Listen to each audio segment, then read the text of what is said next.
Soyez les bienvenus sur votre chaîne chrétienne. Faites des disciples TV, c'est Jésus-Christ qui règne.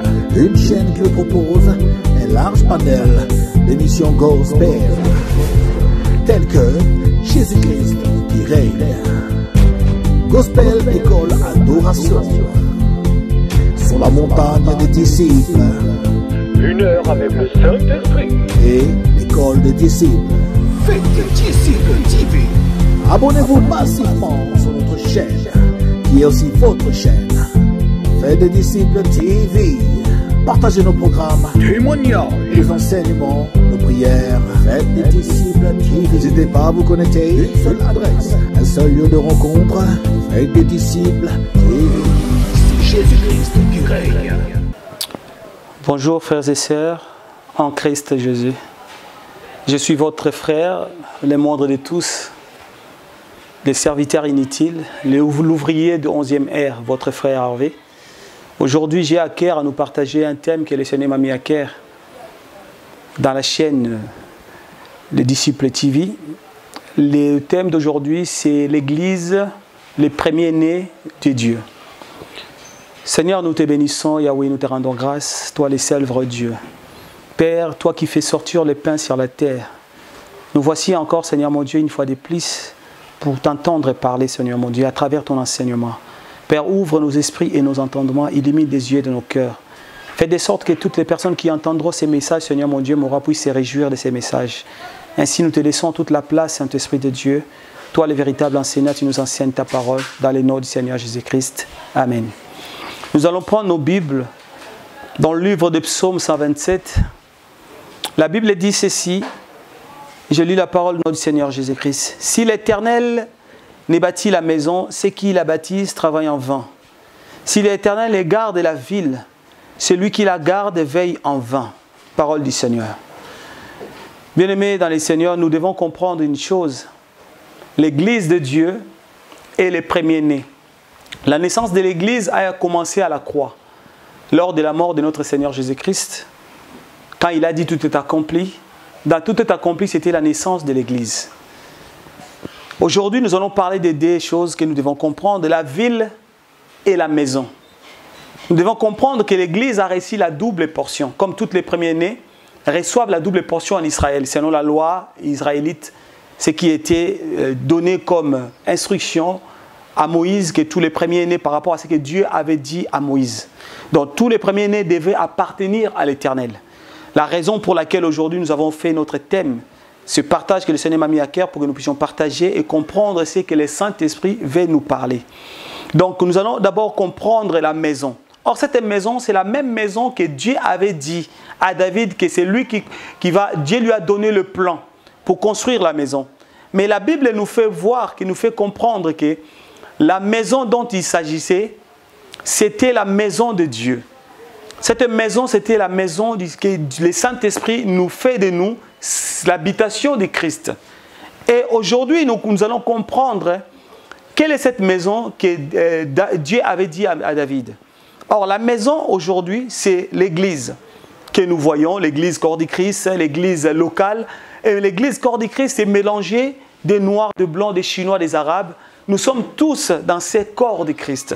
Or, la maison que Dieu avait dit à David, Dieu a dit à David, tu construiras une maison. À la fin, Dieu est venu encore dire que ce n'est pas toi, mais c'est ton fils Salomon. Or, aujourd'hui, nous avons le véritable Salomon qui est notre Seigneur Jésus-Christ. Lui qui était le sanctuaire, lui qui est la maison, qui était aussi cette maison que nous portions aujourd'hui. Il a fait de nous aussi cette maison. Nous allons prendre une écriture dans le livre de 1 Chronique pour pouvoir essayer de comprendre ce que Dieu veut nous parler. 1 Chronique, verset 22.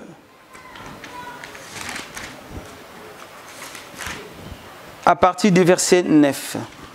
1 Chronique, je lis la parole de notre Seigneur Jésus-Christ. Voici, il te naîtra un fils qui sera un homme de repos, et à qui je donnerai du repos en les délivrant de tous ses ennemis alentour, car Salomon sera son nom.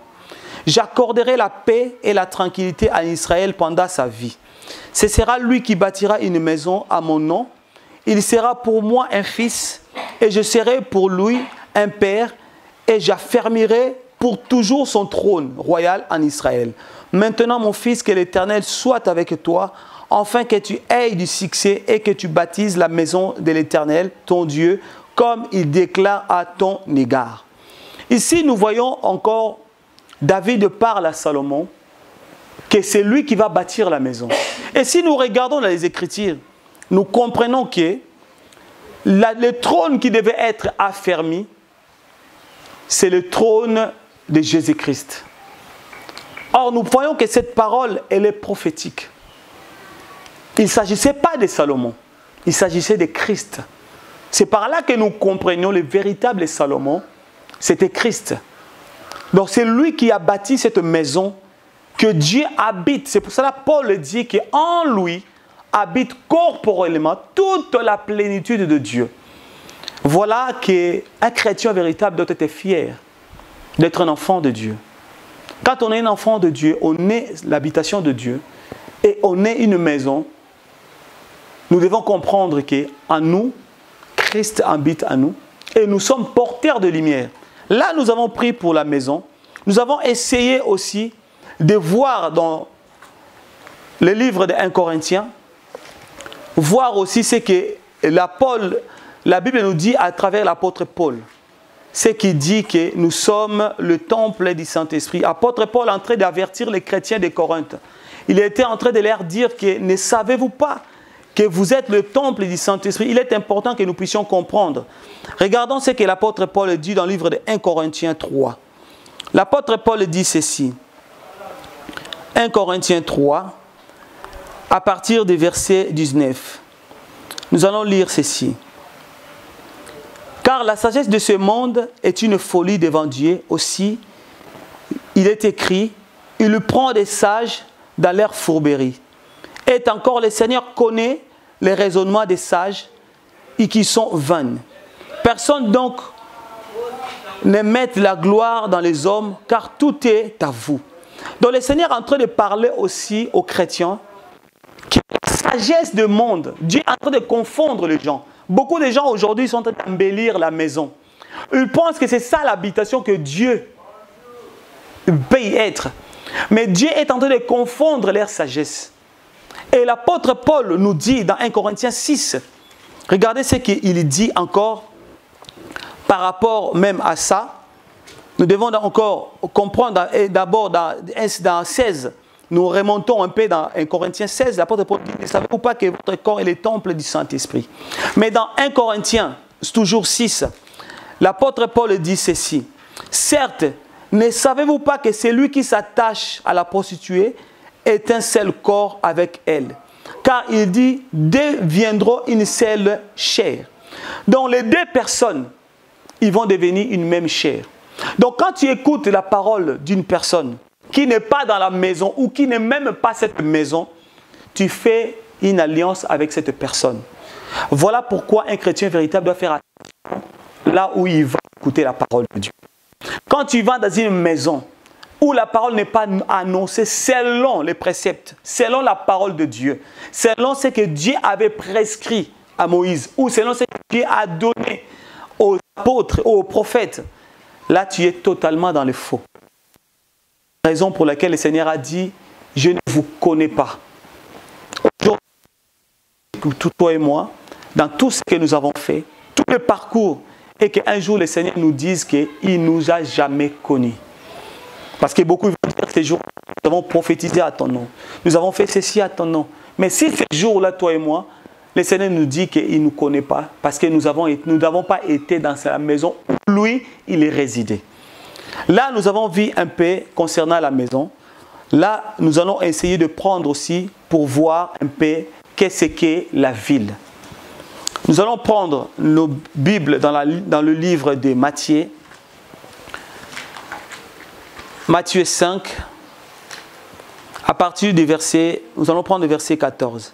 La Bible dit ceci, « C'est vous qui êtes la lumière du monde, une ville située au-dessus d'une montagne ne peut être cachée. » La Bible nous prouve, nous montre que l'Église est aussi une ville.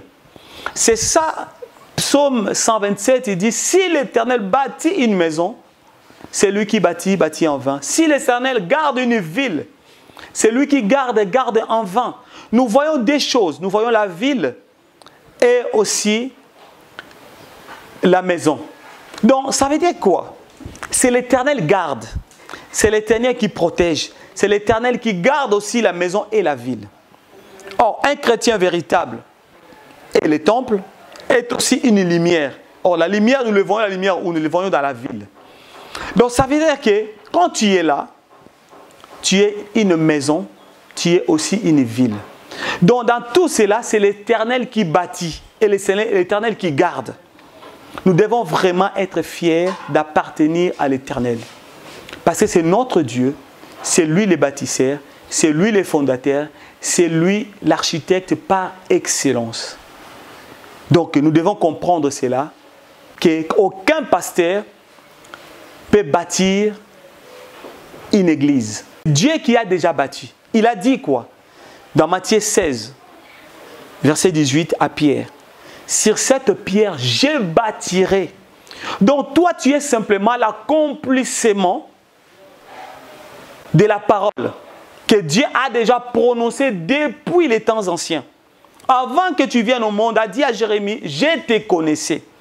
Donc le Seigneur, lui qui voit au-delà, lui qui connaissait déjà ton existence, il attendait simplement le temps puisse accomplir pour simplement qu'il vienne accomplir la parole qu'il avait déjà annoncée avant le temps.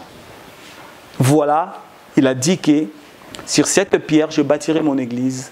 Les séjours des morts, les portes des séjours des morts plutôt, ne prévaudront jamais. Il a donné l'autorité à l'église. Et la double portion qui reçoit les premiers-nés, ce n'est que l'esprit sans mesure. C'est ça la gloire de la seconde maison. Parce qu'en Jésus-Christ, la Bible nous dit qu'il habite corporellement toute la plénitude de Dieu. Donc quand on voit la plénitude de Dieu, on voit tout. Donc il ne reste pas la moitié. Donc ça veut dire qu'en nous les chrétiens, nous avons tout. Si aujourd'hui que nous ne voyons plus la puissance de Dieu dans nos assemblées, c'est parce que la plupart des temps nous sommes faux. Même les pasteurs qui prêchent aujourd'hui, la plupart sont faux. Parce qu'ils n'ont jamais compris la puissance qui réside dans l'Église.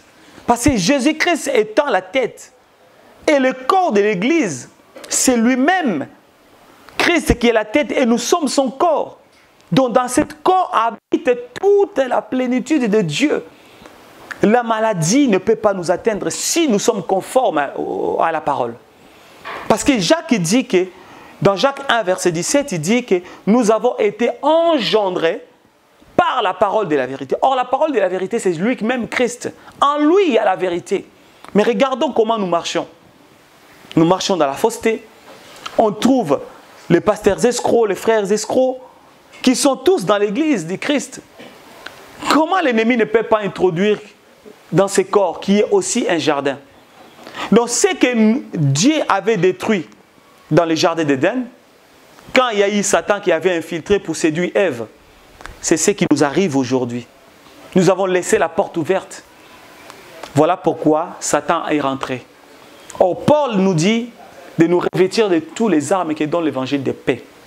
Le casque du salut, le bouclier de la foi, la ceinture de la vérité, le paix de la parole et les chaussures prêtes pour l'évangile. Donc nous sommes censés être prêts. Parce que nous sommes au combat. Le combat n'a jamais fini. Il ne finira jamais. Parce que la guerre, c'est le maître, le Père lui-même avait déclaré depuis Genèse 3. Il dit à Satan, comme tu as fait cela, la postérité de la femme t'écrasera la tête et toi, tu le mordras dans le talon. Donc ça veut dire que cette guerre a déjà existé. Et nous rentrons simplement dans la guerre et parce que nous sommes déjà plus que vainqueurs.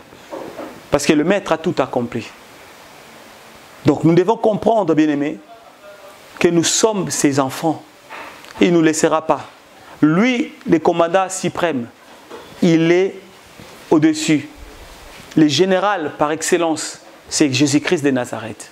Donc il combat pour nous, il défend notre cause, il est le docteur par excellence, il est le lys des champs, il est le narcisse des Sarons, c'est lui le soleil levant, l'étoile brillante du matin, c'est lui le véritable, c'est l'époux.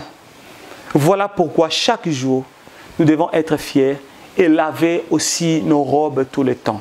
Nous allons comprendre maintenant quelque chose dans le livre de Deutéronome que le Seigneur nous a mis à cœur de comprendre dans le Deutéronome 21 plutôt, dans verset 17, pour voir la consécration des premiers-nés. Deutéronome 21, verset 17. Regardez ce que la Bible dit. Mais il reconnaîtra pour premier-né le fils de celle qui aime. Moins il lui donnera sur tout son avoir une double part. Car c'est le fils, le prémisse plutôt, de sa vigueur, le droit d'aînesse lui appartient.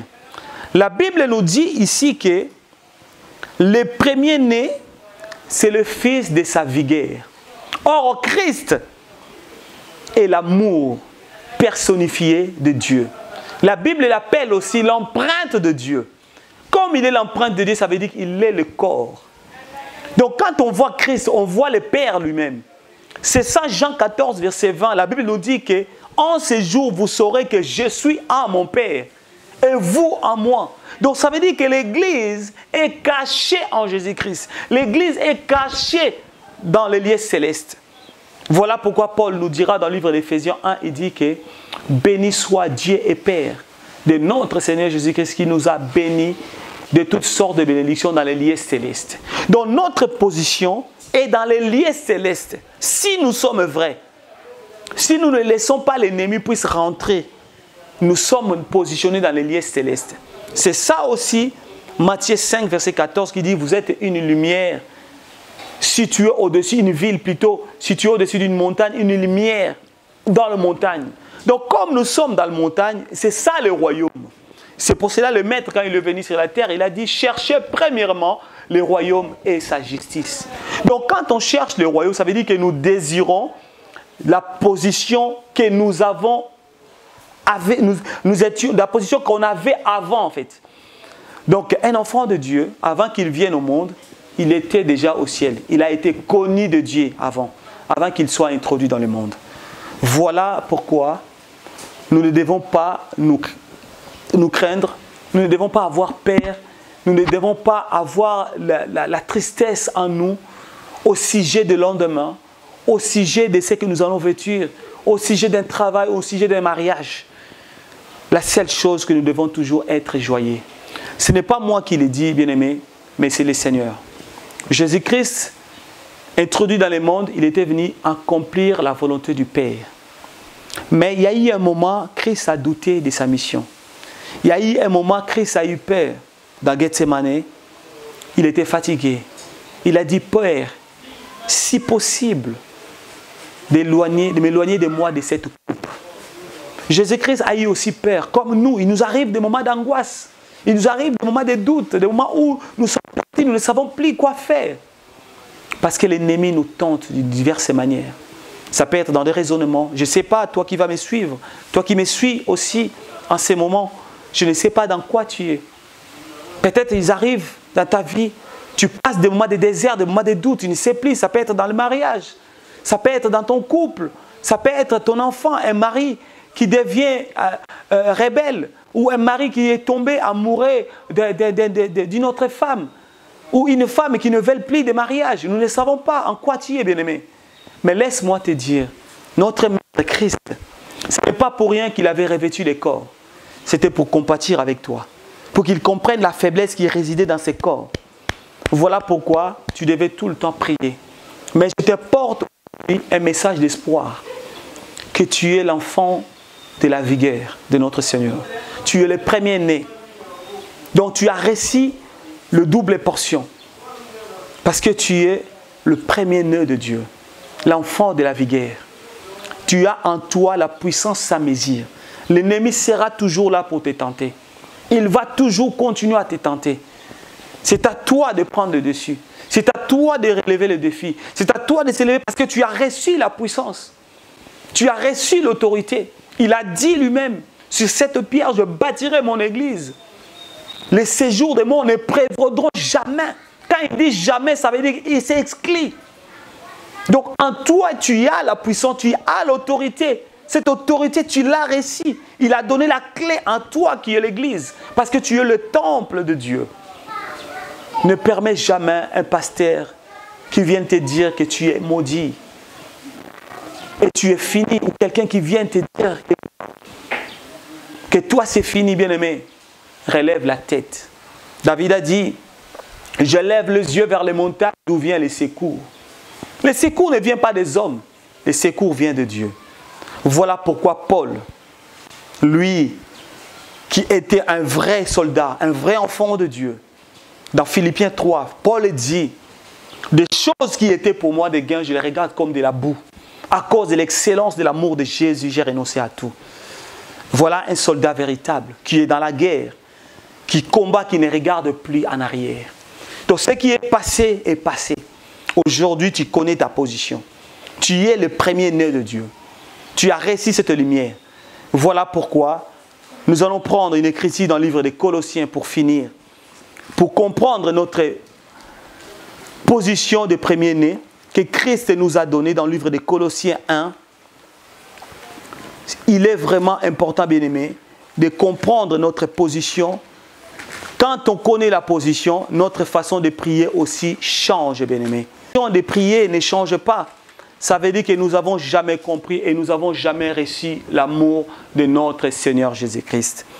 Je relis encore la parole de Dieu dans le nom du Seigneur Jésus-Christ. La Bible dit ceci dans le livre des Colossiens, 1er à partir du verset 11. Devenez puissants à tous égards par sa force glorieuse, en sorte que vous soyez tout à fait persévérants et patients. Avec joie, rendez grâce au Père qui vous a rendu capable d'avoir part à l'héritage des saints dans la lumière. Il nous a délivrés du pouvoir des ténèbres et nous a transportés dans le royaume de son Fils bien-aimé, en qui nous avons la rédemption, le pardon des péchés. Il est l'image du Dieu invisible, le premier-né de toute la création. Regardez encore ce que la Bible dit. Bien-aimés, je vous invite de tomber amoureux de Dieu, d'aimer la parole. Paul était fou. Il aimait le Seigneur. Regardez de belles paroles que Paul a écrites.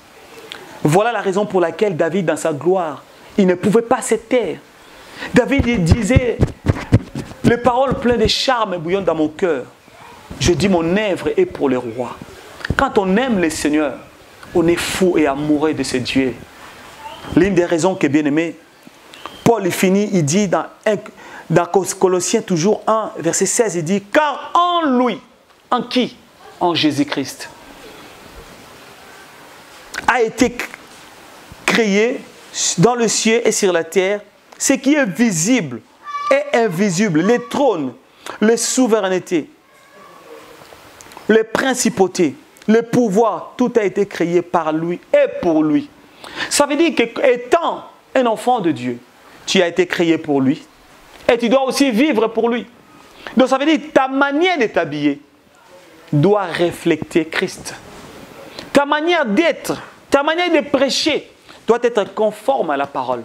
Donc la prédication d'un pasteur, d'un enfant de Dieu, d'un prédicateur qui a reçu l'amour de Dieu, c'est le nom de son époux qui doit être élevé. Donc la Bible est christocentrique. Quand on aime le Seigneur, on ne peut que le mettre dans la position qu'il se doit. Parce qu'à lui la gloire, la louange, l'honneur, l'adoration, les actions de grâce, c'est lui. On ne doit pas prêcher le message de la terre, ni l'argent. On doit prêcher que Christ. Et Paul, il continue, il dit, il est avant toute chose subsiste en lui. Il est la tête du corps de l'Église. Il est le commencement, le premier-né d'entre les morts, afin d'être tout en tous les premiers. Car il a plu à Dieu de faire habiter en lui toute la plénitude et de tout réconcilier avec lui, aussi bien ce qui est sur la terre et ce qui est dans les cieux, et ce qui faisant la paix par le sang de sa croix. Bien-aimé, regardez ce que la Bible dit, cette belle parole. Toi qui as des soucis, toi qui as des problèmes, toi pasteur qui es sorti de la volonté de Dieu, de la vision de notre Père, tu as oublié l'amour que tu as reçu. Jésus-Christ, le véritable, le maître, les soldats, les généraux, par excellence, il a donné sa vie pour toi et moi. Bien-aimé, j'aimerais mieux que tu puisses retourner dans le droit chemin, de revenir dans ton premier amour. Car le Seigneur a tout accompli. Il a payé un prix pour te racheter, pour te sauver. Il a fait de toi le premier-né. Parce que tu es dans le corps de Christ. Comme lui, la tête, il est le premier-né de toute la création. Il a fait de toi aussi le premier-né. Voilà pourquoi tu es porteur de la lumière. Dans ta maison, tu amènes la lumière. Dans ta famille, tu amènes la lumière. Même si dans la sorcellerie existe dans ta famille, mais toi, tu viens éclairer. La sorcellerie n'a pas de place. La raison pour laquelle tu dois être fier, tu as reçu l'Esprit sans mesure la double portion en toi. Que tu dois comprendre que tu ne plies n'importe qui. Tu dois revenir dans les droits chemins. Tu as reçu l'amour. Tu dois aussi donner l'amour dans ta prédication. Tu dois expliquer au peuple de Dieu la vérité. C'est pour cela Paul nous interpelle et dit: ô Galates insensés, qui vous a ensorcelé, dans Galates 3, à partir du verset 1er. Après avoir commencé en esprit, tu veux finir dans la chair. Beaucoup de gens ont commencé avec Dieu parce qu'ils n'ont jamais compris qu'ils étaient les premiers-nés. Ils sont les enfants de la vigueur. Aujourd'hui, ils veulent finir dans la chair.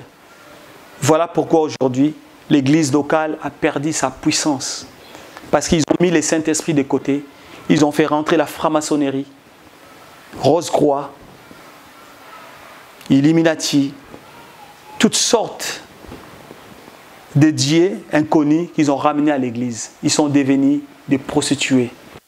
Et l'église est devenue une prostitueuse. Dieu ne peut pas habiter dans ça. Voilà pourquoi le Seigneur a dit: sortez, sortez mon peuple et ne touchez pas de ce qui est souillé. Et j'invite à tous les véritables enfants de Dieu de sortir dans les églises où il n'y a pas la vraie parole. Tous les enfants de Dieu, vous qui écoutez ces messages, vous qui sont encore dans les églises des systèmes, sortez dans ces églises. Parce que si ces pasteurs-là n'ont jamais reçu l'amour de Dieu, ils vous communiquent simplement l'esprit de Balaam, l'esprit de Jézabel, toutes sortes d'esprits. Parce que l'esprit qui règne dans le corps de Christ, c'est l'Esprit Saint. Parce qu'on l'appelle l'Esprit Saint. Donc dans ces églises-là, il n'y a pas le Saint-Esprit. Il est dehors. Or, quand le Seigneur est dehors, ça veut dire que quel est l'esprit qui règne dans tous ces assemblées? Voilà pourquoi aujourd'hui il y a des pasteurs sorciers, il y a des pasteurs homosexuels. C'est ça. Et les églises aujourd'hui sont tellement souillées, il n'y a plus la puissance. Voilà ce que j'avais à cœur à nous partager. Voilà pourquoi, bien-aimés dans le Seigneur, je nous invite tous à prier. Ceux qui savent, ou les pasteurs qui écouteront ces messages, ou qui les verront peut-être dans des vidéos, qui veulent se repentir, il est encore temps de se repentir, parce que la mort est imprévisible et inévitable. Le Seigneur t'interpelle aujourd'hui à travers ces messages. Rien n'est encore trop tard. Nous ne sommes pas là pour condamner les gens. Peut-être que tu es rentré dans la franc-maçonnerie par erreur. Je nous invite simplement à se repentir, en commençant par moi-même, parce que personne n'est à l'abri. Je nous invite à prier, bien-aimés. Seigneur notre Dieu, nous te bénissons, Papa. Nous te rendons grâce, Adonai, notre Créateur. Seigneur, souviens-toi, Papa, de ceux qui ont parlé de toi avec amour. Aujourd'hui, ils se sont égarés. Peut-être ils ont suivi un conseil d'un confrère qui n'était pas des nôtres, mais ils ont été influencés. Seigneur, pardonne tous ces hommes-là. Souviens-toi simplement, Papa, du moment où il a peut-être veillé, il a partagé la parole, où il a évangélisé, il a ramené beaucoup, Seigneur mon Dieu, dans le royaume. Voilà pourquoi, Seigneur mon Dieu, je viens les présenter, tous ces hommes-là, tous les frères et sœurs qui étaient tombés. Je les présente encore, Seigneur mon Dieu, sur l'autel. Il n'y a que toi, Papa, qui justifie, il n'y a que toi qui sanctifie. Qui suis-je, Seigneur mon Dieu, pour condamner les hommes? La seule chose, Seigneur mon Dieu, je te demande simplement miséricorde, Père. Je te demande miséricorde, Seigneur. Miséricorde, Yahweh. Fais grâce. Fais grâce, Seigneur. Fais grâce, Seigneur mon Dieu, à tous ces hommes, à ces enfants qui sont perdus aujourd'hui. Qui hier, ils étaient avec toi. Ils sont sortis de ton corps. Seigneur, ramène-les encore comme cet enfant prodige. Qui s'est souvenu un jour que mon père a de l'argent. Mon père a des bétails, a des serviteurs. J'aimerais mieux retourner dans la maison de mon père. Seigneur, la Bible nous dit que cet homme avait encore accueilli son enfant. Avait fait encore une fête, un festin pour son enfant. Seigneur, sois ce père-là qui avait ouvert encore sa maison pour son fils. Seigneur, accorde encore, Seigneur mon Dieu, la grâce aux hommes et aux femmes qui veulent se repentir aujourd'hui.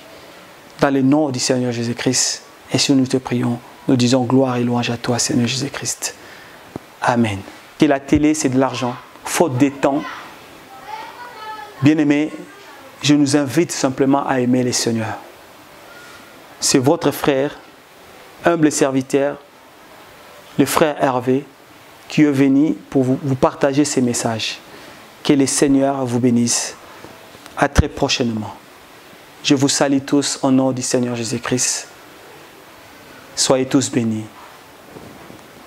Bye. Soyez le bienvenu sur votre chaîne chrétienne. Faites des disciples TV, c'est Jésus-Christ qui règne. Une chaîne qui vous propose un large panel d'émissions gospel, telles que Jésus-Christ qui règne, Gospel École Adoration, sur la montagne des disciples, 1 heure avec le Saint-Esprit, et l'école des disciples. Faites des disciples TV. Abonnez-vous massivement sur notre chaîne, qui est aussi votre chaîne. Faites des disciples TV. Partagez nos programmes, Témoignages. les enseignements, nos prières. Faites des disciples TV. N'hésitez pas à vous connecter. Une seule adresse, un seul lieu de rencontre. Faites des disciples TV. C'est Jésus-Christ qui règne.